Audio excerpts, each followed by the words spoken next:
point, or were you sold? I was hesitant in what? In giving him a contract? Who? Clay Carpenter, initially? Were you sold on him 100%? No, yeah, no, I was sold. He had a tough fight. That guy fought a tough fight. And he had a real tough opponent who I felt was bigger than him. He's been knocking guys out left and right. First time he really faced some adversity, his face was all busted up, his eye was closing. No, I liked what I saw. And I loved how he said, she said, you know, do you kind of like the fact that you went extra? He's like, no, I like finishing him in the first round. I didn't like this at all. He's a talented kid. We'll see what he can do. Yeah, incredibly entertaining fight. With Eric Silva, you said you didn't like something. I'm assuming you just didn't like the matchmaking there? 100%. So I guess talk to me how you did. I literally just saw the kid in the back there, and it's Eric Silva was way bigger than him, man. I mean, am I the only one that noticed that? I fucking, as soon as he took him down, I'm like, this dude's never getting back up.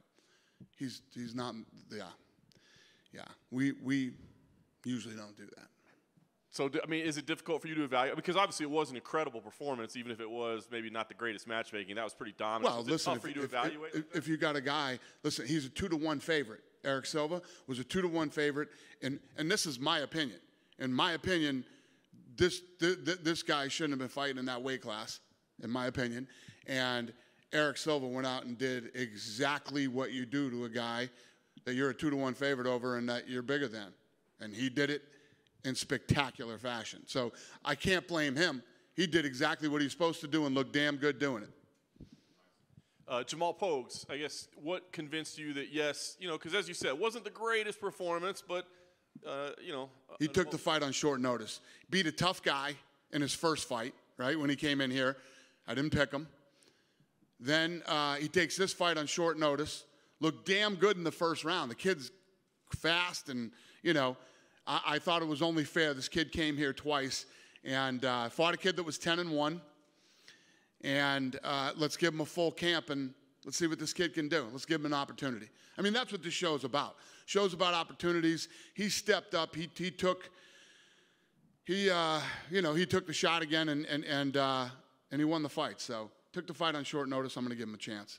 Did you get a chance to catch his post-fight speech? Or do you think it No, I was in the back. I don't know what the hell I was doing, but I missed it. Like a world record for F-bombs in there, but. Oh, really?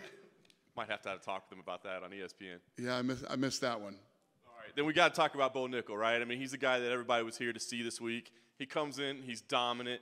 And I think a lot of us thought, I mean, the kid's pedigree, we know what it is. Why don't you just put him in the U.S.? I know he's 2-0. Yeah. But what more does one fight do for him? Well, he's 1-0, 2-0 now. Fought a kid that was 3-0. Made it look really easy. Let's give him one more fight and let's test him. He gets past that with flying colors. We bring him in and we give him a fight in the UFC. I think only one guy's ever come in like 1-0 and did anything. I think it was Brock. To be honest with you, I don't remember, but Brock was something like that. He's a stud. Let's give. We still got how many weeks of this? We got 8 weeks left of the contender, 9 weeks left of the contender. Let's give him another contender fight. So I know you said that you like to come in here and not know anything about the guys, right? You don't want to watch any tape. You don't want to, I mean, there's no way you hadn't heard his name before tonight, right? I'd heard of him, but I'd never seen anything on him. Yeah, tonight was the first night I've ever seen him. That's crazy. So I guess the argument would be like, if he didn't even have it, I mean, would you say he didn't have a chance? Because what more could he have done to impress you? You see what I'm saying? Like, yeah, why is he here if he doesn't have a chance? Well, if he wasn't who he is and he wasn't a 3,000-to-1 favorite, I would never sign him at 1-0. I wouldn't do it. Last thing I wanted to ask you about, you had a unique situation this week in that a 6th contract was awarded after the fact. What happened? Another contract was awarded last week. Oh, yeah. Talk to me about how that decision was made to do that. How did that all come about? So Mick, we had a matchmaking call, and Mick found out that this guy had like appendicitis during the fight, which is, you know, you ask any doctor, it's one of the most painful things you can go through. And Mick was like, this guy fought that type of a war with appendicitis. He deserves to, and Mick was lobbying hard for him to be, to sign him into the UFC. Mick wanted it that bad, then we're in. Yeah. Last thing I wanted to ask, since we didn't get you on Saturday, I wanted to ask you what you thought about Jamal Hill and just kind of where he stands, and have you had any conversations in the matchmaker meeting about where to do next to him, because he looks like he's right up there at the top of the division. About who? Jamal Hill. Yeah. I mean, last week's card was incredible. Last weekend, incredible card. You know, obviously that is a massive win for that guy, and not just the win, but the way that he did it. And yeah, we love him. Yeah. Hey, Dana. Hey. I wanted to ask about last week's card. The Ultimate Fighter 30 wrapped up. I just wanted your thoughts on Juliana Miller and Muhammad Usman. Yeah. The fight was sucking right up until that knockout. It was not the best fight you're ever going to see in your life. But, boy, did he turn that around. It's one of the it went from going, oh, my God, this fight is terrible, to, God damn, that's one of the most vicious knockouts I've ever seen. So, yeah, congratulations. He looked good. Yeah, what was the other question? And just Juliana Miller, the other. Yeah, listen, I thought she fought. I thought she fought a great fight. She was aggressive, and yeah, I wasn't unhappy with her performance. Just the Ultimate Fighter season 30 as a whole. What were your thoughts on just the season? Not my favorite season, but. We got through another one, and the finale was good, and the card was good. I'm curious to see how it's fascinating, because when you do these, I call it the ultimate format type shows, the best always rise to the top. I mean, I'm going to tell you guys something crazy that I guarantee you don't know, but. You know, if you look at how many people have come off the show and become world champions, come back and coached, pound for pound greats, you know, some of the biggest legends in the history of the thing. You remember my show, The Ultimate Surfer? Fucking guy that won it won the U.S. Open of surfing today. And you know what they said? They didn't say he won. They said he curb stomped the competition. Fucking Ultimate Surfer, fucking guy won the U.S. Open of surfing. It's fascinating. So the format is phenomenal. It works. Pretty sure that it'll continue next year. The Ultimate Fighter? Yeah. Yeah. It's not going anywhere anytime soon. And then finally for me, this weekend you got Marlon Chito Vera versus Dominic Cruz. Would you say the winner of this fight is one fight away from the title? I don't know. I mean, we got to talk to me Saturday night. Let's see how the fight goes. See how whoever looks. I mean, Chito Vera is obviously one of the best in the division. We'll see how this thing plays out. Thank you. Yep. Hi, Dana. Hey. I'm wondering if there was anything that Bo could have done tonight that could have gotten in the contract. I mean, I don't know what else he could have done to look any better. He looked incredible. The only reason I didn't sign him tonight is because he's 2-0 now. And we got like I said to John, we got 8 more weeks of this. Why not have him fight here again? You know what I mean? It just makes sense. Why bring a guy on then that you know you aren't going to sign? Because obviously, well, I didn't know I wasn't going to sign him. I don't know anything about these guys till I come in here. Obviously, the matchmakers decide who they like, these unsigned guys that they want to bring in, and then after I see them, and I decide whether they come in or they don't. So they brought him in. They obviously think he's ready. He looks ready. But why not give him one more fight? And it's not the first time I've ever done that either. Was there any pushback on that? Is there any what? Was there any pushback on that? I know you talked about in the back. You guys have argued. They don't really push back a lot when I, especially on this show when I say we're going to do something. But if there was hardcore pushback, and they wanted it that bad, and they believe that strongly about it, I would probably do it, just like the appendicitis thing. Thank you. Yeah. Dana, if Bo had the right dance partner and was tested more and still had the finish, do you think he would have? If who did?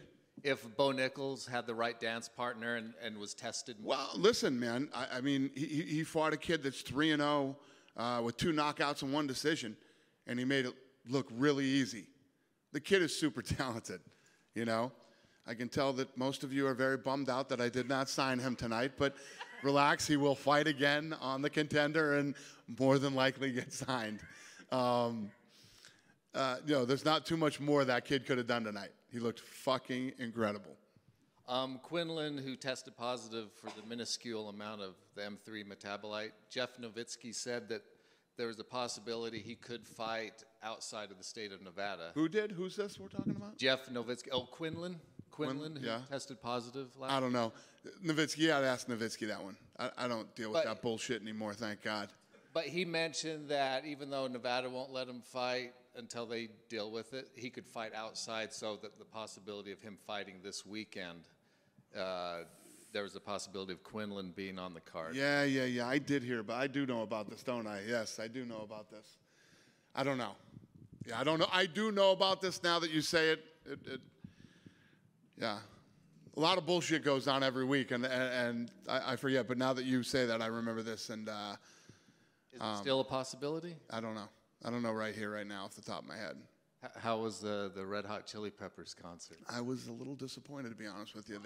Really? Yeah, they played a lot of the new stuff, not a lot of old stuff, a lot of sound problems. Yeah. Do you think the football stadium's a little too big for? I do think that too. I felt too big for that one. I think that because I saw Billy Joel there, and Billy Joel's setup was bigger, but obviously the Peppers had way more people there than Billy Joel did. That place was packed to the rafters, man. It was insane. But I've seen the Peppers like 20 times, so I've seen some pretty badass shows, and I felt like they kind of, for selling 46,000 seats, they should have really ripped that fucking place apart on Saturday night, and I don't feel like they did. Interesting. Another one of your friends, Donald Trump, just had his place raided. I was wondering if you had any thoughts about that. Yeah, it's madness, man. The whole world is crazy right now. I don't know what to think, and I don't know enough about it, and I haven't talked to him. I've only seen bits and pieces on the news, so I don't know exactly what's going on, but I'll probably call him in the next couple days. I didn't want to call him, like, I'm sure he's, got better fucking things to do than for me to call and say, hey, what's going on over there? But I will talk to him in the next couple days. Some people have mentioned that we now live in a post-constitutional America or a banana republic. Yeah, it's interesting, man. I don't even know what to say. I don't even know what to think about any of that stuff.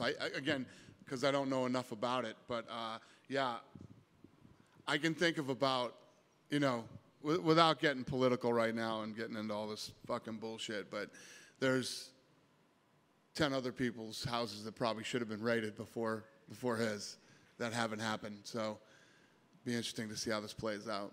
Thanks, Dana. Thanks, buddy. Dana, just another friend of yours that praised you, and I hadn't quite heard the story, and I didn't know if you felt like elaborating. Mike Tyson gave you praise for respecting him as a friend and honoring him in something that was going on between him and Hulu. Can you clarify what that was more about and what was going on there? So we did a deal, or we're about to do a deal. We're on the verge of a deal with Hulu to promote this Mike Tyson, unauthorized biography or whatever it is. And Craig Borsari, my head of production, came to me and said, hey, I'm hearing that Tyson isn't happy about this thing. So I called Mike and I said, we're in a deal with these guys. We have a verbal to do this deal with them. And he said, Dana, they're fucking me. And that's all I had to hear.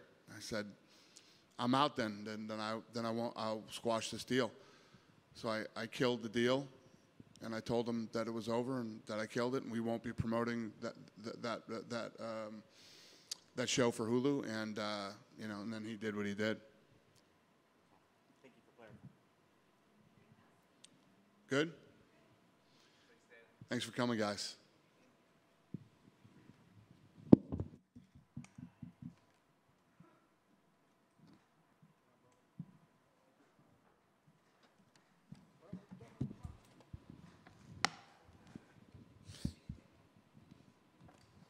Congratulations on the UFC contract. Obviously hard-earned tonight. The eye is getting worse by the moment, so we won't keep you long. But I guess just what's your emotion? How are you feeling right now? I feel pretty good. I let it get a lot closer than it should have. I got a little impatient in there and started getting a little bit more frustrated than I should have, and I started pushing a little bit more than I should have, and it's whatever though. It's all learning experience. I mean, that's part of the show as well, though, right? It's putting on exciting fights. Things are going to get people's attention. I mean, it was an incredibly exciting fight. So, is there any pleasure in the performance at all since you got the deal, or is it just upset? It seems like you're frustrated right now. No, I'm going for the kill. I didn't get the finish, and I consider it damn near a loss, in my opinion. That said, you did get the contract, so I guess as you're sitting there watching the rest of the night go on, knowing how hard you clearly are on yourself, did you think the performance was going to be good enough to get a contract? I believe so. I believe that I put on a good show. I don't really know how it looks like from the outside till I study the tape, but I felt like I put on an adequate performance, and it gave me a lot to think about. I faced adversity in that first round. I got clipped with a shot that I didn't even really feel, but it looks a lot worse than it felt. And it started, when they brought in the doctor, I'm like, oh, shit. I'm like, this must look bad, But I could see fine. My movement was fine. It didn't faze me. Have you gotten any initial medical evaluation on it yet? Do you know, is there anything broken there or anything like that? I haven't gotten any professional opinions, but I feel golden, and it's just a little something, just a couple more stitches. I like it. Well, last thing for me, assuming that'll heal up quickly, I guess ideally, do you have something in mind for your UFC debut? Whether it be are you looking at locations or dates or opponents? I mean, is there anything that would be the ideal scenario for you? I really don't care, but I had an interview last week asking me similar questions, and fighting in the Madison Square Garden is a dream of mine. I don't really have any opponents. I don't have any vendettas against anybody, but that Madison arena is a dream of mine. Hey, Clayton. How tough was it going from training for Steve Ercik, who's mainly a grappler, to going to Edgar, who's a stand-up striker? It ain't no thing. It's just a quick little switch up. I don't really let that affect how I go about the fight. It did switch up a little bit, obviously, but nothing too much. That stuff doesn't really faze me. And you kind of mentioned it in your post-fight interview, but you said that you thought Edgar was a lot more tougher than you thought he was. Can you elaborate? Yeah, he put on a lot more weight than I thought he was going to be. I thought during the weigh-ins, he looked pretty rough. He looked pretty skinny, and I thought I was going to be the bigger opponent in that fight. And when I got in that cage, it didn't look like it, and he felt a lot stronger than I originally thought. I thought he was going to be skinnier and not have as much power as he did, but he did a damn good job. Gotcha. Finally, for me, concrete. Where'd that come from?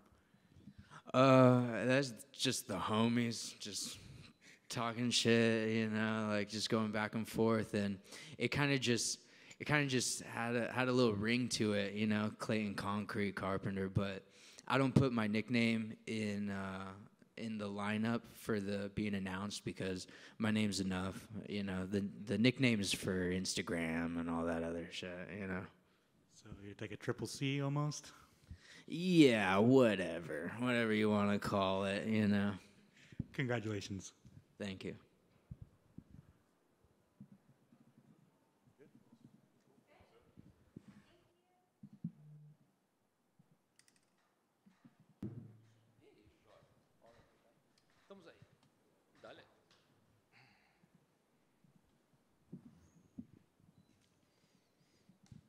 So congratulations on your UFC contract, a big moment in your career. I guess tell us what the emotions are like for you right now. Primero de todo, felicidades por el contrato, un gran momento en tu carrera. Por favor, ¿qué sientes en ese momento?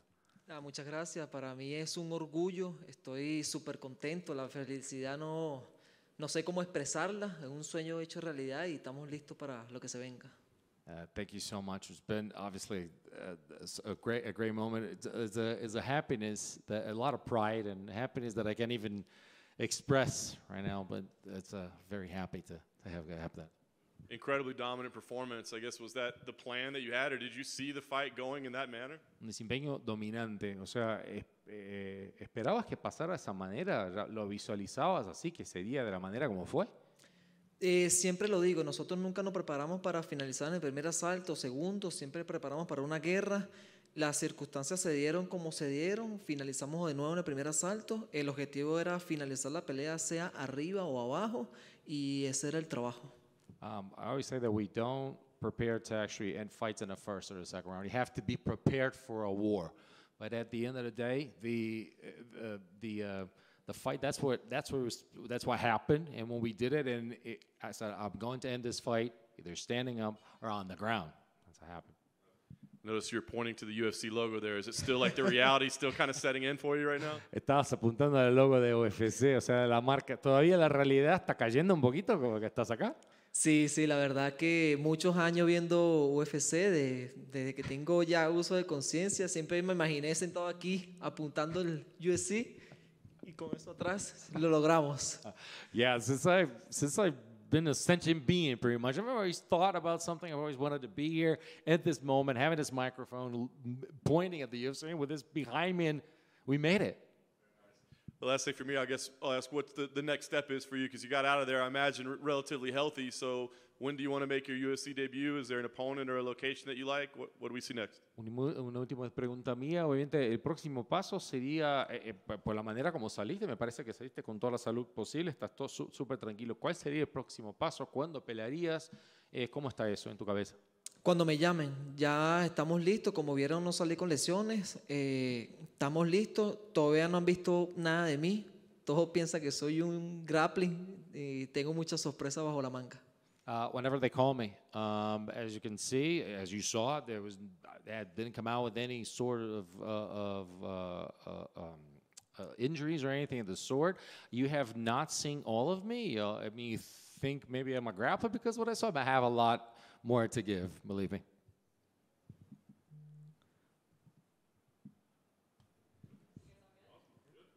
Tranquilo. Thank you.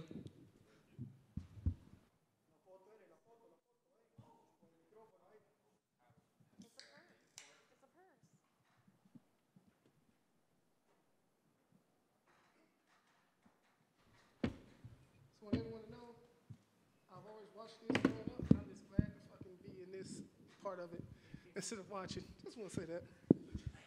Oh. My bad. Okay. Yeah, Jamal, I mean, obviously this was a very emotional night for you and a very big moment in your career, but I guess I'm sure that you're still processing the emotions, but what are you feeling right now? I don't know. Right now I'm all over the place. It's kind of numb right now. It's kind of hard to believe. You know, it's one of them things where, honestly, this fight, I just wanted to go out there and compete. You know, I just really wanted to go out there and just fight. So, like the last time before when I was here, I was so emotional, and I wanted it so bad. And this time, the only thing I cared about was just going out there and putting on the show. So, I mean, just give me a couple of days, and I'll probably have an answer for that. Nice. Overall, how did you feel about your performance? I know it was under difficult circumstances, but what did you feel about what you turned in tonight? Honestly, I'm happy with my performance. Obviously, I want to finish. I definitely had them towards the end of the third round. Maybe just relax a little bit once you get the guy hurt. You know, just maybe it's my time being off and rusty for being almost 23 months, almost 2 years. So I think maybe once I start get going, and I'll probably start settling down and start finishing these guys.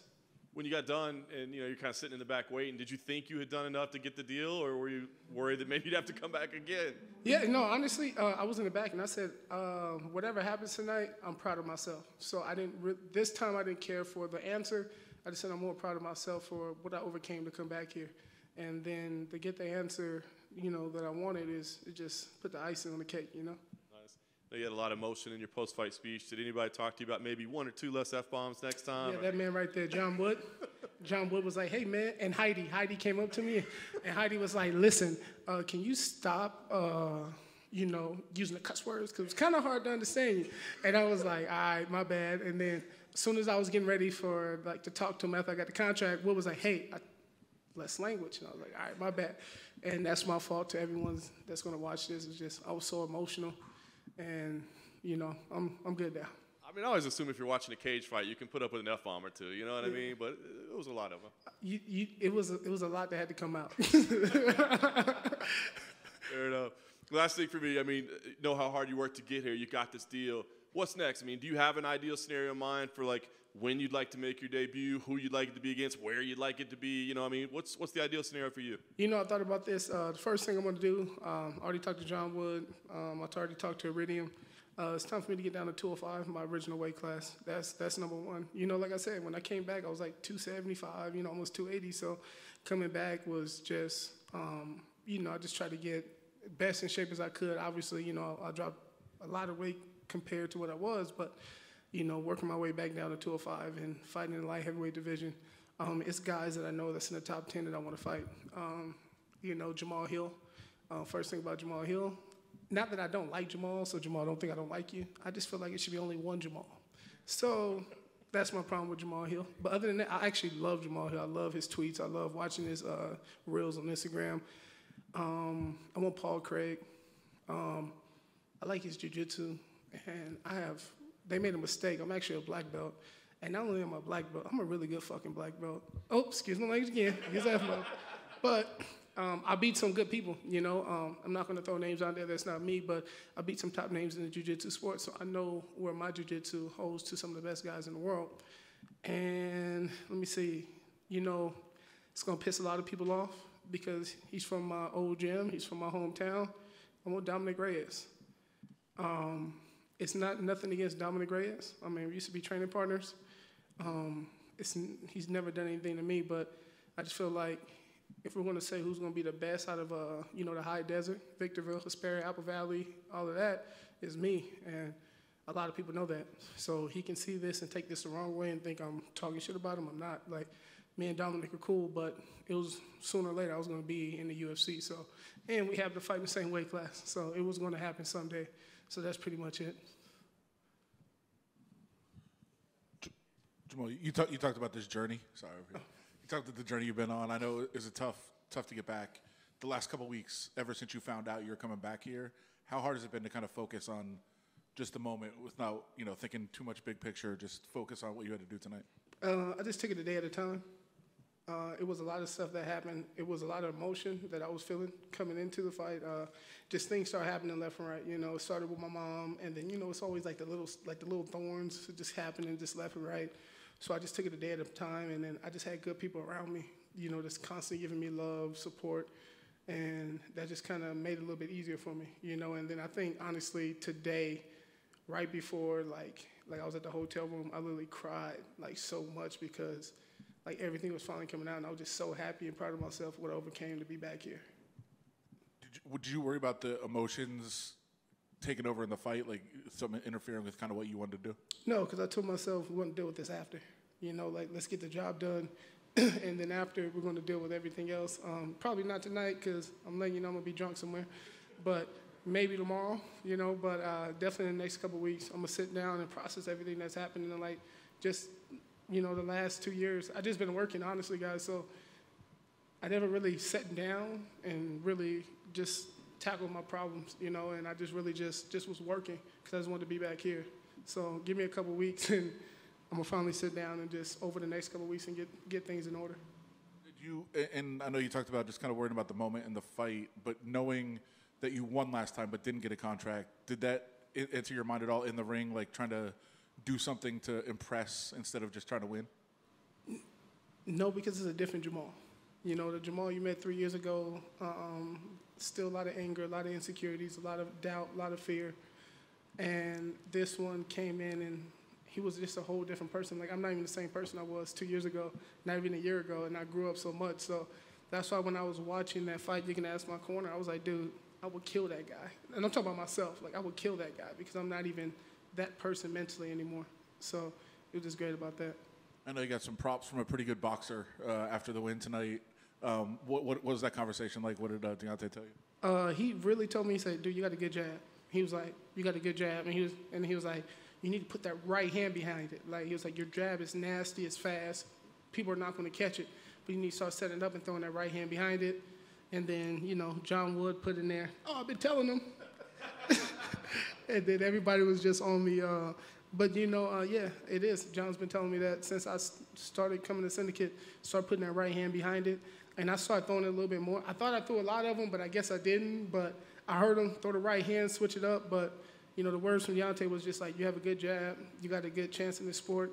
He's I like your attitude. I see that you're fighting for a lot. But learn how to put that right hand behind it and throw some combos, and you're going to start sleeping these people. Just two more for me. You talked about that. I think you did it early in the third round. You hit a couple jabs to the left and hit him with a big right. Were you surprised he didn't go down after that?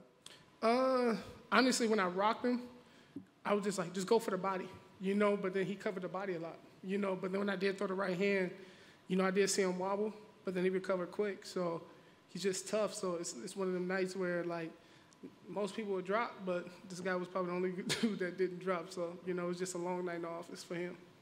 Last one. This is not from me. There might be some people close to you that pass this along. They want to know what you might do with your hair next time. Okay, look, this is what happened.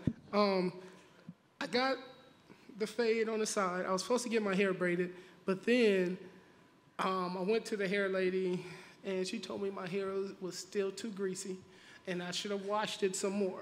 So she said, I'm not going to braid your hair. Then I was like, you know what? I don't care what I look like because I'm going to be on TV. So then when I talked to my mom this morning, she said, you're going to make us black people look so bad on TV? So then I was like, I don't care, Mom, I'm going to be on TV. What you going to say? But then, yes, I'm going to get my hair done next time I fight. Hey, Jamal. Yeah.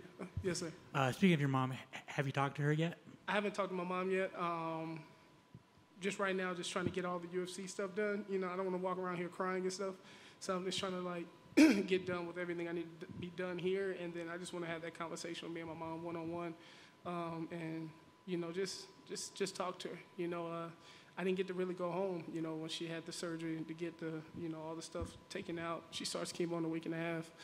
I didn't get to go home because I was working and training. So now I'm going to have some time to go back. I'm going back to Cali tomorrow and just hang out with my mom. So just catch up with everything. Thank you for sharing, Matt. Thank you. Thank you, guys. All right, so anyway, I'm getting drunk off of this, all right? Just letting you guys know. So if you watch my Instagram and you just happen to see me shirtless somewhere, it's because of Howler. But no, thank you guys. It's a pleasure to be here. It's been a long time coming.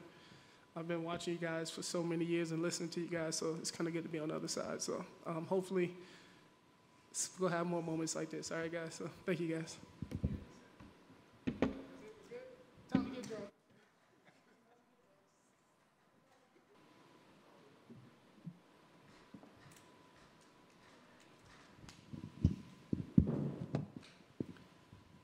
I was hoping we get to talk to you. What's the feel right now? Like, I mean, incredible victory, incredible performance, but no contract. What's the feel right now? It's all good. I'm just excited. I'm always grateful for the opportunity to compete. So, getting out of there unscathed, another dub, and I'll get a fight again soon. So all good. And I've said this a few times already, but the goal is not to be a UFC fighter. I'm here to be a UFC champ, be the number one pound-for-pound fighter in the world. So I'm 2-0. I've had a total of 1.5 minutes of professional MMA competition. So let's get another one in there. I don't really care if it's on Contender Series, in the UFC, whatever. I just want to fight. We talked before. I mean, obviously you've been competing at a high level, huge crowds, all that. What were the nerves like tonight? What was the feel? Was it what you expected? Was it any different than you thought it would be? No matter what, when you do what I do, you're going to get nervous. I think anybody that comes in and tries to act like a tough guy and say that, I don't get nervous, like they're trying to act like a tough guy, And so, any competition where I'm going out there and my health's on the line, I'm going to be nervous about that. I think that, I just do a great job of turning that nervousness into just being spirited and turning it into energy. And at the end of the day, that's what I live for. I want to feel that. You know, with it being here in Apex, I was lucky to compete here a couple weeks ago in grappling, and got to kind of feel the arena out. And you know, it's a different type of atmosphere with not having 15,000 screaming fans in the crowd. But yeah, I mean, it was fun, and it's a nice little step up where a little more pressure on me, and I get to just experience that and put another notch in my belt. You turned to your wrestling pretty quick, which is obviously smart. But I mean, I guess talk about like game planning and getting ready for this. Because is there a danger of going like, oh, these hands, man, I can knock people out now, or did you know like let's just do what got it here?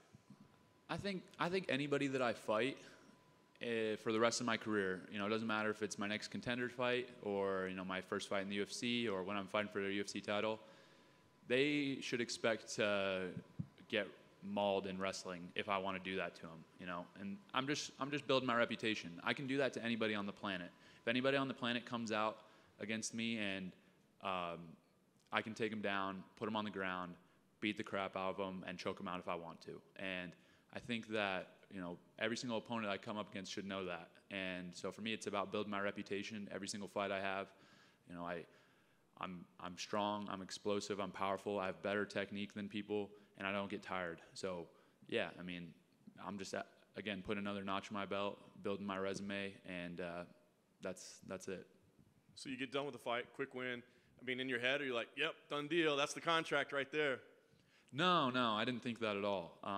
I honestly, it was a little bit of a letdown just because I get in there, I trained hard for this fight, this camp, make sure I take care of every single detail. Shout out to Sam Calavita with Training Lab who put together my entire camp. We're very meticulous about this, and so to go out there and get a finish in 60 seconds, it's a little, I don't know, like bittersweet because I didn't really get to show a whole lot of techniques, and but at the same time, I didn't take any damage, and I'm ready to fight again right away. So it was a little bit of a weird feeling. I didn't necessarily expect the contract just because it was kind of like, all right, it was just too easy almost. Well, we expected you to have a contract. I guess last thing for me, knowing you're going to fight again, I guess it'd be within the next 7 weeks or so. I mean, did they give you a date yet, or is there one that works best for you? Do you just stay ready? Could you show up next Tuesday if you need to? What's the plan for you? I could fight next Tuesday. I think more than likely, like I just alluded to, I'm very detail-oriented about my training and my camp, so I could see myself fighting in September, probably closer towards the end of the month. And yeah, again, I'm not out here to I'm make sure I'm paying attention to every step and I'm not skipping steps in the process, but I'm not here to win Contender Series fights or just get a UFC contract. I'm here to be the best fighter in the world, to get that UFC belt and defend it multiple times and go down as one of the greatest ever. So whatever I have to do to make that happen, that's what I'm going to focus on. And from here, it's back to training. I'm going to get back home and go straight back to the gym and get ready for the next one. Hi, Bo, over here. You seem a lot more calm than us about not getting a contract, and I'm curious if you kind of came into this thinking that might happen just based off your experience and, the record, or why? How are you so calm? Because it just seems odd. The contract wasn't even really a thought process for me. I could, at the end of the day, where I'm at with my skills and what I know I can do, you can throw me against top 10 guys right now. So getting a UFC contract isn't oh my gosh, it's not this big thing for me. I understand that it is a big deal, but that's almost setting the bar too low for me. I'm here to take the belt.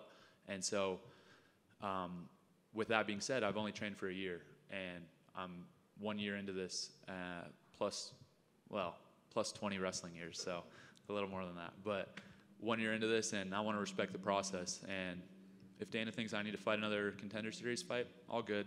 Feed me some dude, hopefully a little better than this last guy.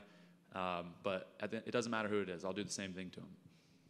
Is there going to be any pressure, you think, going into the next one, knowing how well you did in this one, to make sure that you show them I can be this good every time?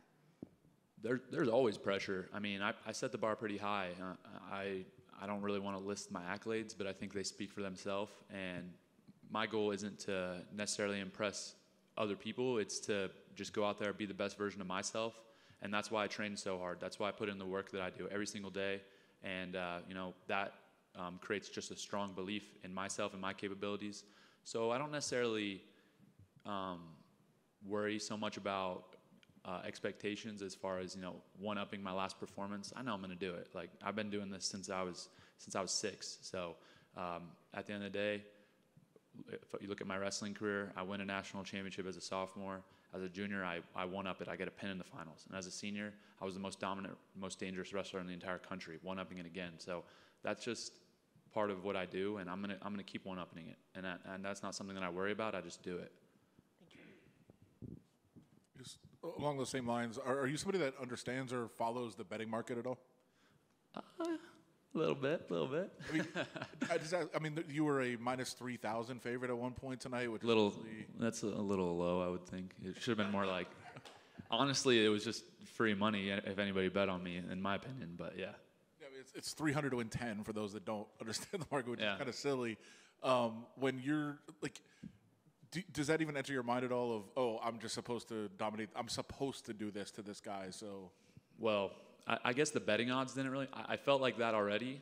When I saw the betting odds, I felt a little disrespected because I expected it to open at like minus 10,000. But yeah, so I mean, the odds, I was like, that's a steal, in my opinion. I thought people should have been hammering that line, but yeah, it is what it is. So hopefully those odds makers will wise up a little bit and come in a little better on the next opening. Or hopefully not. You can take advantage of that. You're allowed to bet on yourself. Did you do that? I bet on myself just by being in there. So, I'm betting on myself every single day. That's why I do what I do. I mean, I'm the man in the arena. So for me, I don't really need to put any extra cash on myself. I know I'm going to win, and I take my purse, cash my check, and go home and just enjoy it. Thanks, man. Absolutely. Thank you. Hey, Bo. Your opponent missed weight, and with you making weight your entire life, did you find that disrespectful? Like, what's your thought process with that? Definitely disrespectful. It was a little weird. I mean, I've been wrestling my whole life, 20 plus years. I've never once missed weight ever in my entire life. Not when I was, 6, 7, 8 years old, not in high school, never once in college. And I've weighed in thousands of times. So for him to do that, it really just was unprofessional. And I think that at the end of the day, he just didn't expect to win. So what's the point of him coming in and making the weight, right? Like, he knows what's going to happen to him, and that'll probably happen again in the future. I'm sure guys will come in and really not be believing in themselves, not be feeling too strongly about their chances. So it doesn't bother me at the end of the day. He came up to me after he weighed in and asked me if it was good, and I'm like, I do not care, bro. You come in at 205 if you want. Like, I'm going to smash you. So it is what it is, but definitely unprofessional, and yeah, that's it. And finally, for me, just how important has American Top Team been to you? Huge. I can't thank Mike Brown, Dan Lambert, all the guys at ATT enough. They've been just so amazing to me, helping me build a facility out in Pennsylvania at Penn State, ATT, Happy Valley, and along with going down to Coconut Creek, training with those guys, all the dudes down there. So, really so much of my success goes out to both those guys, to Dan and to Mike, because they pour a lot into me, and I know they believe in me, and that brings me a lot of confidence because those guys have been in this game a long time. Dan from the very, very beginning, Mike for so many professional fights, and a WEC, a world championship, and coaching some of the best fighters of all time. So to have those guys in my corner backing me means the world to me. Thank you, and I'm sure we'll see you in a couple weeks. Thank you.